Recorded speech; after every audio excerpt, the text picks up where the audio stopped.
বাবা, কই তোরা? ভেতরে আয়, তোদের সাথে কিছু কথা আছে। আসছি বাবা। এসেছিস তোরা? হ্যাঁ বাবা, তুমি কি যেন বলবে? আমার শরীরের অবস্থা ভালো মনে হচ্ছে না। আমি মনে হয় আর বেশিক্ষণ বাঁচবো না। আমার চলে যাওয়ার সময় হয়ে গিয়েছে। এমন কথা বলো না বাবা, তোমার কিচ্ছু হবে না। আমাকে তোর মা তার কাছে নিতে এসেছে। আমাকে আমাকে যেতে হবে।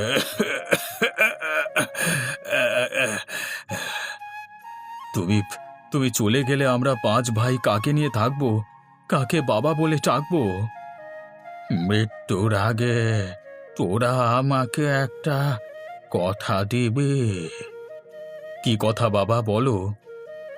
তোরা আমাকে কথা দে, আমি মারা যাবার পর তোরা সবাই একসাথে থাকবি, কেউ আলাদা হবি না। কথা দে। বাবা, তুমি বেশি কথা বলো না, সবকিছু ঠিক হয়ে যাবে। না বাবা, তোরা আমাকে কথা দে, তোরা কখনো আলাদা হবি না, না হলে আমি মরেও শান্তি পাবো না রে। কথা দিলাম বাবা, আমরা কখনো আলাদা হব না। কথা দিলাম বাবা। হ্যাঁ বাবা, কথা দিলাম। এখন আমি নিশ্চিন্তে চলে যেতে পারবো।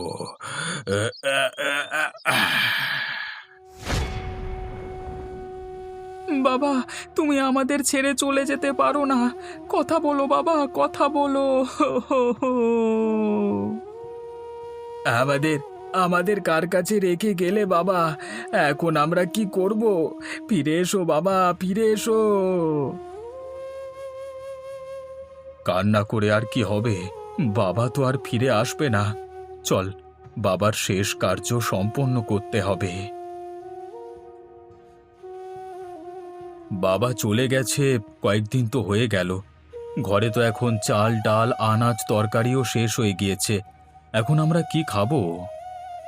কোনো একটা ব্যবস্থা করতে হবে, না হলে আমরা না খেতে পেয়ে মারা যাব। কিছু একটা তো করতে হবে। তোরা আমার কাছে আয়। কানু, তুই ওখানেই থাক। কি বলবে তুমি? আমরা সবাই মিলে কানুকে দিয়ে সকল কাজ করাবো।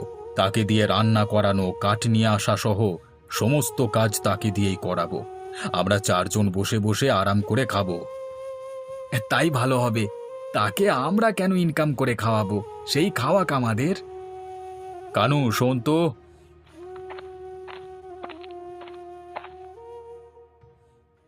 বলো দাদা। ঘরে অল্প কিছু চাল ডাল আছে, তুই গিয়ে রান্না করে ফেল।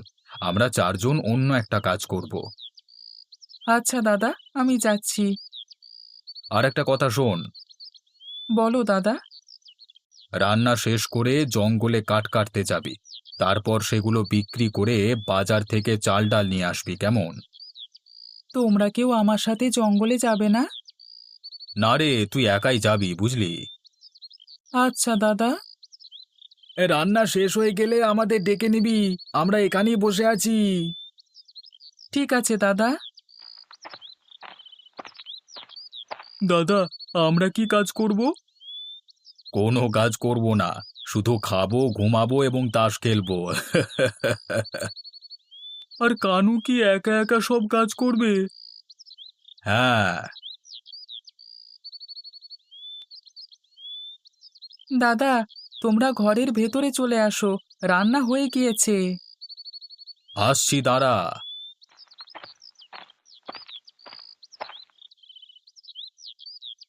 এত তাড়াতাড়ি তো রান্না হয়ে গিয়েছে? হ্যাঁ দাদা। তোর কাজে আমরা খুশি হয়েছি। এভাবেই কাজ করে যা। নে, এবার খেতে বেড়ে দে দেখি। দিচ্ছি দাদা। দাদা, আমিও তোমাদের সাথে খেতে বসি। উম, উম, না না, তুই পরে খেয়ে নিস। এখন খেতে বসলে আমাদের কিছু লাগলে বেড়ে দেবে কে, বুঝলি না? আচ্ছা দাদা। জগে পানি শেষ হয়ে গিয়েছে। যা, বাইরে টিউবওয়েল থেকে পানিটা নিয়ে আয়, যা। যাচ্ছি দাদা।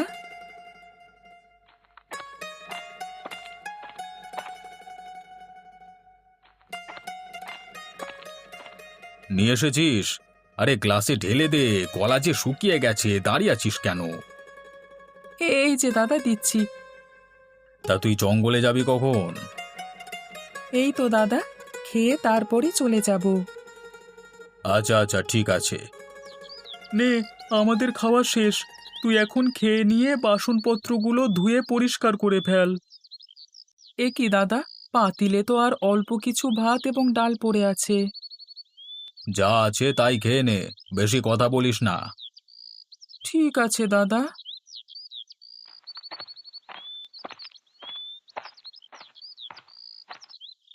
কি ব্যাপার? তুই একা একা কুড়াল নিয়ে জঙ্গলে কি করছিস? কাঠ কাটতে এসেছি। তুই জানিস না এই সময় জঙ্গলে কোনো মানুষ থাকে না? তাছাড়া এই জঙ্গলে মানুষও কম আসে। কাঠ না কাটলে তো আর টাকা পাবো না। কাঠ নিয়ে বাজারে বিক্রি করে চাল ডাল কিনতে হবে। তা তুই একা আসলি যে? তোর ভাইরা তোর সাথে আসলো না? তাদের নাকি অন্য কাজ আছে। ও, তা বেশিক্ষণ এই জঙ্গলে থাকিস না বাবা। শুনেছি এই জঙ্গলে ভয়ঙ্কর সব প্রাণীরা বসবাস করে, মানুষ দেখলে খেয়ে ফেলে। হ্যাঁ হ্যাঁ। আমার কিছুই হবে না, তুই বাড়ি যা। আচ্ছা, তুই তাহলে থাক, আমি চলে গেলাম, কেমন?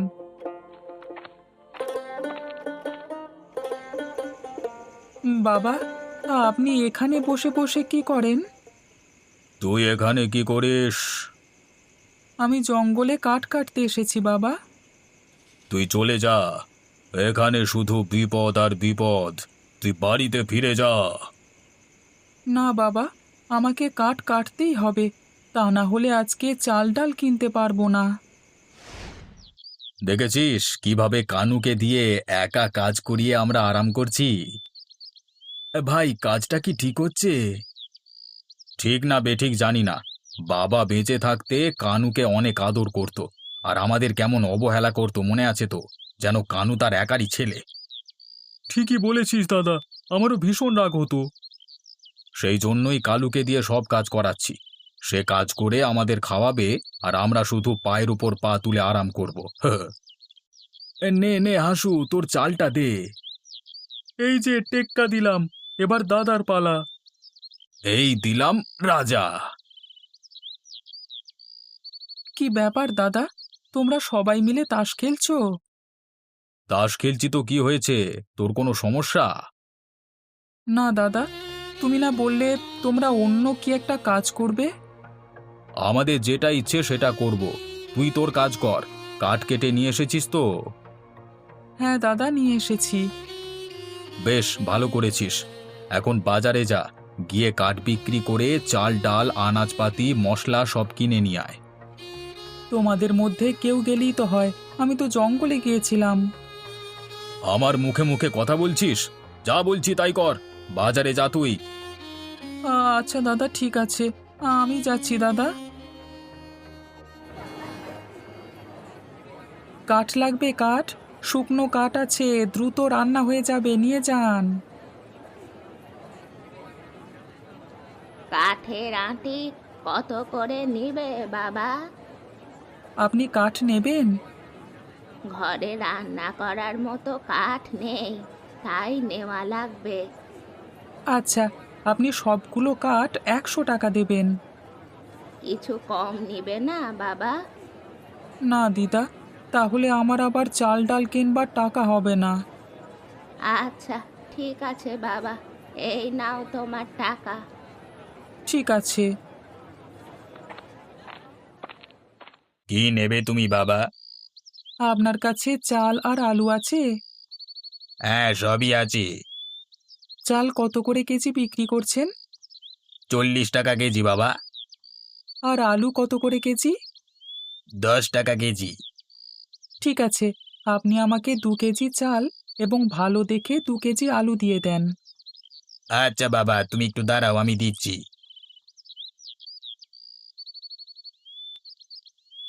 কি ব্যাপার দাদা, তোমরা এখনো ঘুমিয়ে আছো কেন? ঘুমিয়ে থাকলে তো সমস্যা কোথায়? তুই কাঠ বিক্রি করে চাল ডাল কিনে নিয়ে এসেছিস তো? হ্যাঁ দাদা, নিয়ে এসেছি। ভালো করেছিস। এখন তুই রান্না বসিয়ে দিকে যা। ঠিক আছে, বসিয়ে দিচ্ছি।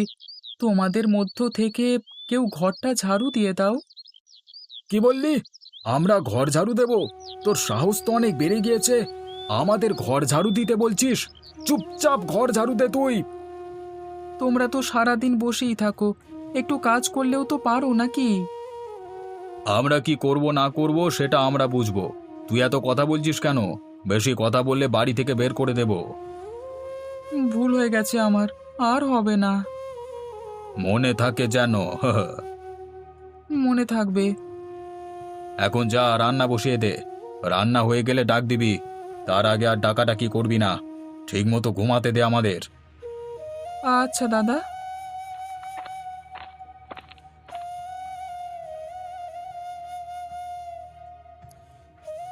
দাদা, দাদা, তোমরা সবাই ওঠো, রান্না হয়ে গিয়েছে।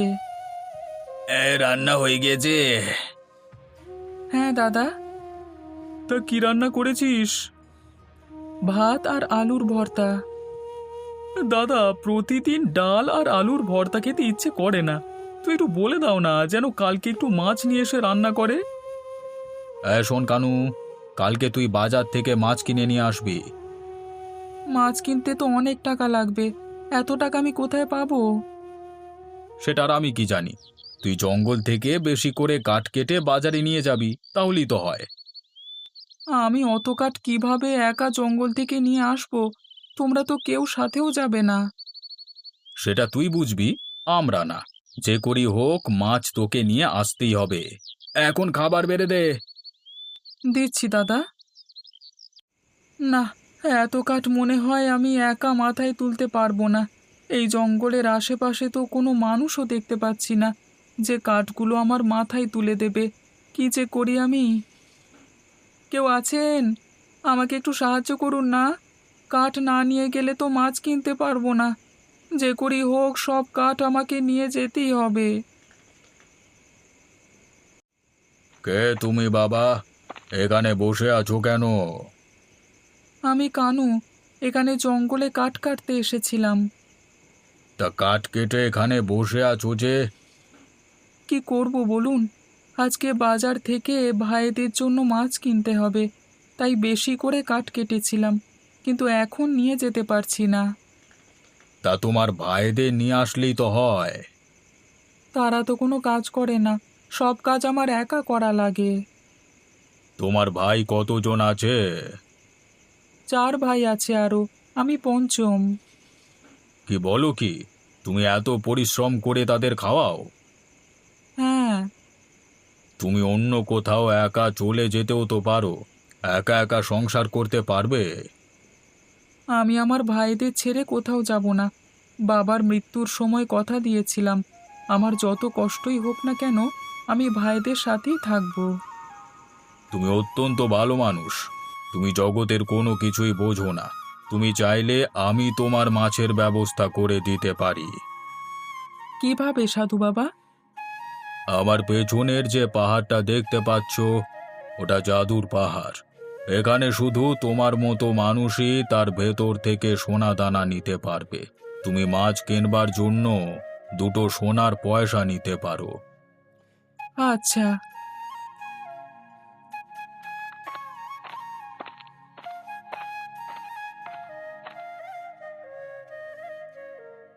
তুমি তো আরো বেশি সোনাও নিতে পারতে, লুকিয়ে নিলে না কেন?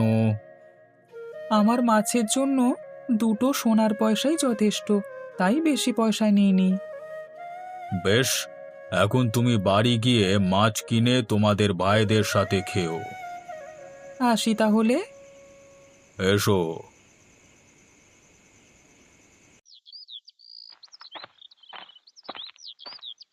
কিরে, আজকে খালি হাতে ফিরে আসলি যে? কাঠ কোথায়? আজকে কোনো কাঠ নিয়ে আসিনি। তাহলে মাছ কিনে নিয়ে আসবি কি করে? তোর মাথা দিয়ে? তুই কোন সাহসে কাঠ না নিয়ে বাড়িতে আসলি? এই, কাঠ বিক্রি ছাড়াই আজকে মাছ কিনে নিয়ে আসবো। আরে কিভাবে তুই কাঠ বিক্রি করা ছাড়া মাছ কিনে নিয়ে আসবি? টাকা কোথায় পাবি? এই দেখো। দেখি দেখি, এটা কি তোর হাতে? পয়সা। আরে এ তো সোনার পয়সা। তুই এই সোনার পয়সা কোথায় পেয়েছিস? নিশ্চয়ই কোথাও থেকে চুরি করেছিস। না দাদা, জঙ্গলে এক সাধু বাবা আমাকে এর সন্ধান দিয়েছে। আমি অনেক সোনার মধ্য থেকে এই দুটো সোনার পয়সা নিয়ে এসেছি। অনেক অনেক সোনা মানে? মানে মানে আরো আরো সোনা আছে? হ্যাঁ হ্যাঁ। আমাদের ঘরের থেকেও বিশাল সোনার স্তূপ। বলিস কি? কোথায় এত সোনা রাখা আছে? জঙ্গলের ভেতরে একটা জাদুর পাহাড় আছে, তার ভেতরেই সোনা রয়েছে। তুই আমাদের সাথে চল, সব সোনা আমরা নিয়ে আসবো। চল না রে। না দাদা, এত লোভ করো না। আমাদের দুটো সোনার পয়সা দিয়েই মাছের ব্যবস্থা হয়ে যাবে। মাছ দিয়ে আমাদের হবে না, আমরা রাজা হব রাজা। তুই চল আমাদের সাথে, চল। না দাদা, আমি যাব না। না গেলে আমরা চারজনই যাব, আমরা বড় লোক হব। চলো দাদা, চলো। তোমরা যেও না দাদা, তোমাদের পায়ে পড়ি, সেখানে তোমরা বিপদে পড়বে। তোর কোনো কথাই আমরা শুনবো না, আমরা যাবই। না, আমি ওদের আটকাতে পারলাম না। দাঁড়াও, তোমরা চারজন কোথায় যাচ্ছ? আমরা চারজন পাহাড়ের ভেতরে যাব। আপনি কে? আমি এক অধম ব্যক্তি। তোমরা এখানে কি করো? কিছুক্ষণ আগে আপনি যে ছেলেটিকে সোনার পয়সা দিয়েছেন, আমরা তার বড় ভাই। ও আচ্ছা, তোমরাই সেই চার ভাই যারা কোনো কাজ না করে ছোট ভাইকে দিয়ে সব কাজ করাও। তোমরা বসে বসে খাও, তাই তো? তাতে আপনার কি? আমাদের ভাই আমরা বুঝবো, আপনি এখান থেকে যান, আমরা পাহাড়ের ভেতরে যাব। পাহাড়ের ভেতরে কোনো অপবিত্র বা পাপী মানুষ প্রবেশ করলে আর বের হতে পারে না, তারা ভেতরে আটকে মারা যাবে। আমাদের আপনি কোনো কথা বলি আটকাতে পারবেন না, আমরা যাবই। সাবধান করে দিলাম, তোমরা ভেতরে প্রবেশ করো না। এখান থেকে জানতো আপনি জ্ঞান দিচ্ছে। দাদা, এখানে তো শুধু সোনা আর সোনা, এত সোনা আমি কখনো দেখিনি। আমি তো পাগল হয়ে যাব, এত এত সোনা সব আমাদের, আমরা রাজা হয়ে যাব। সবাই মিলে সোনা বস্তায় ভরো, সবগুলো নিয়ে চলে যাব। আমাদের এখন কেউ আর আটকাতে পারবে না, সারা জীবন বসে বসে খাবো। এ কি দাদা, দরজা তো বন্ধ হয়ে গেল, আমরা এখন বের হব কি করে? এই এই তোরা দরজা খোলবার চেষ্টা কর তো। কোনোভাবেই খুলছে না। বাঁচাও, কেউ সাহায্য করো, আমাদের ভেতর থেকে বের করো, কেউ সাহায্য করো। দাদাদের কত করে বললাম, বেশি লোভ করো না, পাহাড়ে যেও না। তারা কোনো কথা শুনল না, তারা এখনো ফিরল না। কোনো বিপদে পড়ল না তো? মনে হয় তারা সকালের মধ্যে চলে আসবে। সকালে না ফিরলে আমি জঙ্গলে গিয়ে তাদের ফিরিয়ে নিয়ে আসব।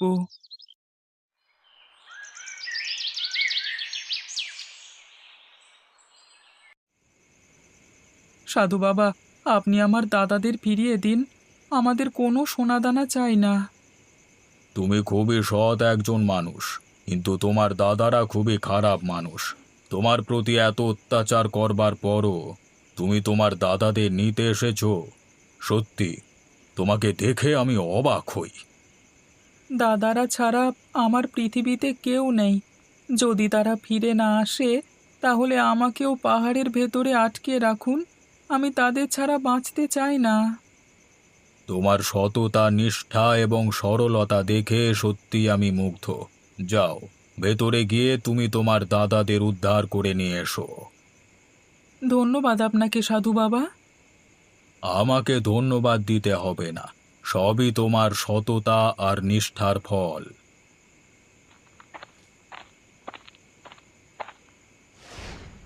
তুই এসেছিস, আমাদের দয়া করে বের করে নিয়ে যা।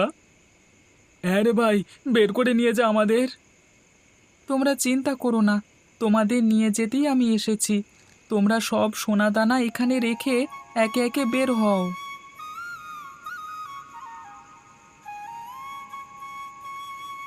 আজকে তুই না বাঁচালে আমরা কেউই বাঁচতাম না। ঠিকই বলেছ দাদা, তোর সাথে আমরা অনেক অন্যায় করেছি রে। তোকে দিয়ে সব কাজ করিয়েছি, রান্না করিয়েছি, কাঠ কাটিয়েছি। তুই আমাদের মাফ করে দে। তোমার জন্য করেছি, এটা তো আমার সৌভাগ্য। তুই মাপ না করলে বাবাও আমাদের মাপ করবে না। আমরা আমাদের ভুল বুঝতে পেরেছি, তোর সাথে আর এমন করব না। আমরা সবাই মিলেমিশে কাজ করব, তোকে আর একা একা কাজ করতে হবে না। তুই ছাড়া আজকে আমরা বেঁচে থাকতাম না। তুই মাফ করে দে আমাদের। ছি ছি, তোমরা বড় ভাই হয়ে আমার কাছে মাপ চাচ্ছ, এটা আমার জন্য লজ্জার। আগে বল, তুই মাপ করে দিয়েছিস? আমি তো তোমাদের অনেক আগেই ক্ষমা করে দিয়েছি। সত্যি, তোর মতো ভাই পাওয়া ভাগ্যের ব্যাপার।